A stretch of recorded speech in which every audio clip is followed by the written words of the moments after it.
ejo si kera. kurikira ikinamico ejo si kera dufatanye kubaka ejo heza h'umuryango wizihiye u Rwanda. Ejo si kera.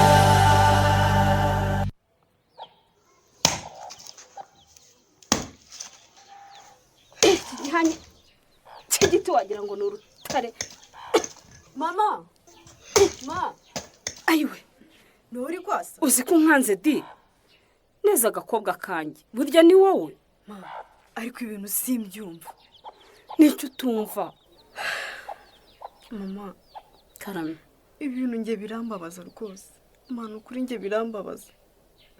Iyo ntekereje ko hakabaye uriho mu buzima bwiza, unezerewe, utuje nk'abandi babyeyi, ariko nkaba ndi kubona uri mu buzima budasobanutse. Mama, n'ukuri nge agahinda karanyica rwose. Neza mukobwa wanjye, ntugatinde ku bintu nk'ibi, ahubwo iteka bijye bikwigisha gutegura ejo hawe heza. Mama, Karame? so ubundi Serafina ari? Namutumye kujya kunzanira amata kwa muvandimwe, ahubwo injira mu gikoni urebe mu gasafuriya ujabure mwana wa. Natetse imvange maze wagira ngo narenze kuza. Rayira? Naho ubundi kwasa ndasada. Iyo mfite agatege njyewe nta kintu kijya kinanira. Mama, Karame? ibi biryo washyizemo ibiki?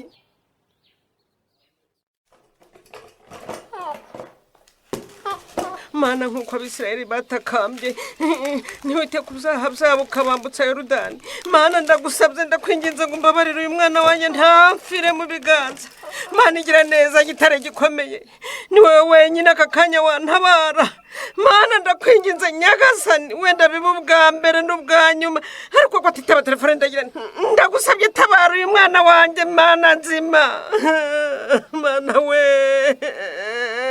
Mana Nyagasani, mfasha rwose kuko umutima wanjye ntabwo uri bubashe kwihanganira gutinda kunabara. Mana we, Mana Nyagasani gira ibambe. Alo? Ami? Alo? Halo? Mbanda we, nyaboneka nimudutabare rwose. Umwana wacu harabura gatoya agashira mu mwuka. Ntabara we. Je?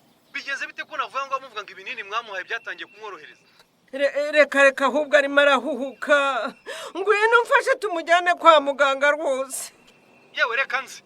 Ariko ubundi Silver ubu ngubu kujyana umwana kwa muganga bimunanize. Yivumbuye yagiye sinzi niyari. Ayika mana we. Ami, ntacyo reka tukugeraho rwose. Banguka rwose undwaneho.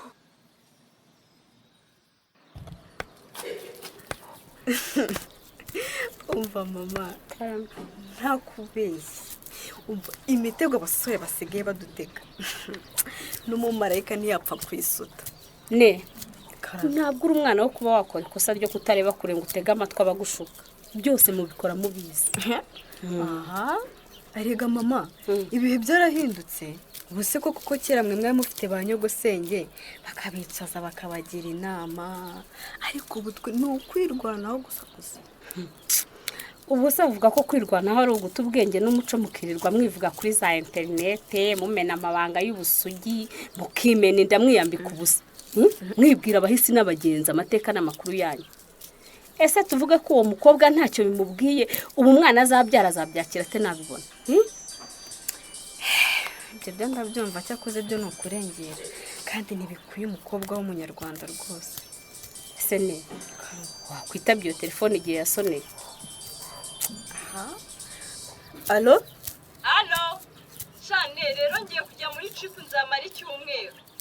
Harya sinakubwiye ko nkora mu ndege we? Iyo gusa warabimbwiye. Ubwo rero mfite flight iri joro. Ni nayo mpamvu nyine nari nguhamagaye kugira ngo ngusezere. Yo, sha mana we, nukuri ugira urugendo rwiza. Ahubwo se we nzakuzanira iki? Yego, ubu se we urumva nakubwira iki koko? Sha, nukuri uzanzanira icyo ushaka. Okay. Ubwo rero nyine tuzabonana ngarutse, ubwire mukecuru ko nzanamusura. Yego sha, urakoze. Sha, bye. Sawa bye. Ego mama, kunyitegereza gutyo? ne uwo ni umuhungu mwavuganaga? Aha, umuhungu se umwumvise he? Mbabarira di, namwumvise ni umuhungu ugenda mu ndege we. Mama, ni ukuri kw'Imana ntabwo ari umuhungu. Ni ukuri. Misha nakubwira iki? N'ubundi se ko nzabimenya?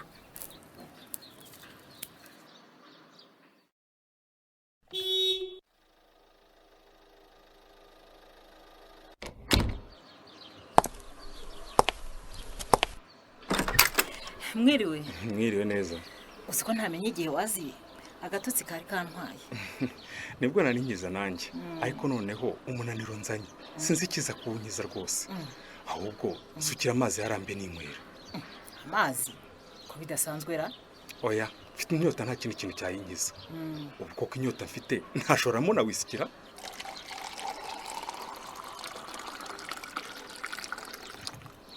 Cyakora byo ntubeshye da. Ntabwo washyira umuriro mu wundi. Ngaho akira.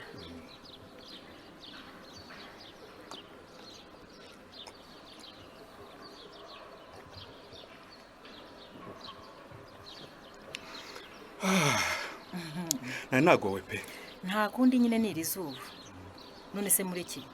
Ubu ko mbona gahunda yo kuzana Jado nta kindi kintu wayivuzeho. Ariko se niki nakubwiye? Nakubwiye ko wowe na Urunera muzafata imodoka mukajya kumuzana. Naho ubu ni ngeyo rwose, sinajyeyo rwose. Oya, Jado bizangora kongera kumwakira nk'umwana wanjye. Nyamara ugomba gutekereza nk'umubyeyi pe. Gute? Rwose ntabwo wagakwiye gutererana umwana. Erega ntabwo namutereranye. Ahubwo ikoresha by'ibiyobyabwenge byanteye kumva muhazi. Yaransebeje, yasebeje umuryango wose. Umwana nkuriya wigira ingegera akigira igisambo ku manywa y'ihanga kubera itabi koko. Ibyo yakora byose ariko n'umwana wacu. Ubwo nta cyeje uzaduha imodoka tujyeyo. Ariko ibyo kumwanga byo tangira byikuremo rwose. Erega ntago mwanga rwose. Ariko iyo ntekereje ukuntu tudasinzira, dutekereza ukuntu abana nk'aba ngaba bazabaho, ariko bo ntibabibone. Numva ngize agahinda kenshi cyane rwose. Naza nzamwakira rwose. Ariko arabizo ngeso zose zaramushizemo. Umva se rwose mugabo mwiza. Rwose umwana wacu ntabwo dukwiye kumutererana. Nzakagendana iwenza kagendana agakiza k'Imana wenza. Mbega ikintu cyari kiremerewe kirandagangaje. Isene wahageze? Umva mukongwe no mubwire. Uramubwira iki se udashaka ko numva? Byihorere mama, umva he muko uri kumva cyangwa uri kumva? Maze rero mabuja, njewe hari ibintu ndakundaga pe. Rwose singundaga umuntu mbamagara ngo yemuko nje nikundiraga buri ibintu bya respect.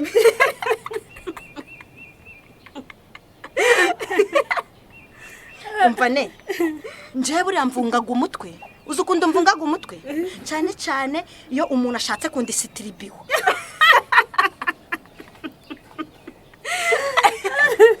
Ko muri kunze kase ndago nashakaga kwivugira kundisitabiga. Ariko Serafi, nturufunga umutwe bigezaho. Ariko rero njewe niba ugiye kumbaza impamvu natinze, njewe mwandumye amata ndayabura, mbitamo kuja gukura ibijumba mu kabandi. Serafi, ndavuze ngo vayo hano tugenda aricyo nshaka kuvugana nawe. Ariko se niki? Vayo hano se. Ako se ko mbona urukungurura ngaho ndi umusuma. Ne, ubaye iki wa mukobwa we? Ko mbona uri y'amavuko. Niko muko? Niki se? Niki cyatumye umamagara ukankura mu kazi? Ngo ibintu byakomeye. Nagera hano gasanga wa mukobwa we warananiye. Uzi uburyo guta akazi bigora wa mukobwa we. Ariko rwose Ngwiki rwose biki? Ko mutongana ne mwabaye iki? Ne, njewe ninjoro nabonaga ibintu byakomeye. Ndavuga ngo reka mbamagare ura mukecuru arahijya aza musengere. Urumva araza aramusengera nyamara ne garamasengesho yasenze. Hari ikintu yakoze rwose ndagubona ko yakize. Hanyuma kutambwiye ko ameze neza ngo sindinde ntakazi. Kuri iyo ngingo simfite icyo nyivugaho. Mva mbese. Ikindi kandi bibu bwa mbere n'ubwa nyuma umusize umwanya ugana kuri yo.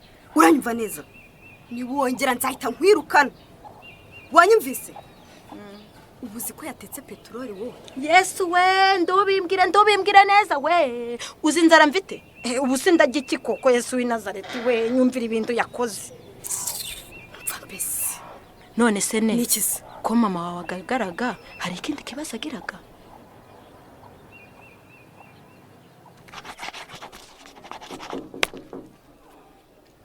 Yego injira. nari mbitabye boss. Neza ni wowe? Nizere ko uje wabanje gutekereza neza kuri message nakohereje kuri telefone yawe.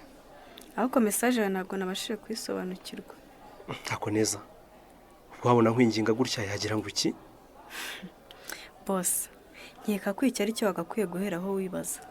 Asye. Umva none ndavuze ngo haguruka aho ngaho uzunsange hano nicaye. Boss, ntabwo bishoboka. Ntabwo bishoboka? Hakuze ko hari ugira ngo ni mugenzi wawe.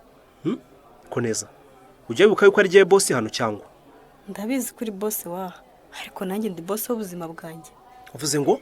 Ndavuze ngo ubuzima bwanjye ni ngenye n'ubufite ububasha. Ndetse kandi nkaba mfite n'inshingano zo kubusigasira no kuburinda icyo ari cyo cyose cyabuvogera. Nkuko ushaka ubugira igikoresho cyawe. Aka kasakaga koko. Hakoneza ubwo nta soni ufite? Yewe wifata ukamfungana umutwe gutyo ubwo wumva utekereza iki? Ubuze ko nahita nkwirukana nona? Boss ndakubaho urabizi. Kandi n'icyanzanye hano ndakizi neza pe. Kandi kuba nkubwira gutya ntabwo bivuze ko amafaranga nkura hano atamfasha mu buzima bwanjye bwa buri munsi. Nese ukaba wigira ibice ubundi. Oya ariko ndagira ngo umenye ko nubwo uri boss y'ibintu byose biri hano, ariko nanjye ndi boss w'ubuzima bwanjye. Sije nyoriye. Kubw'ibyo rero umwanya utaheruka mu majipo y'abakobwa bagakwiye kuwukoresha uteza business ya mbere. Neza. Mbare kabiri ntakikubona mu maso yanjye. Rimwe.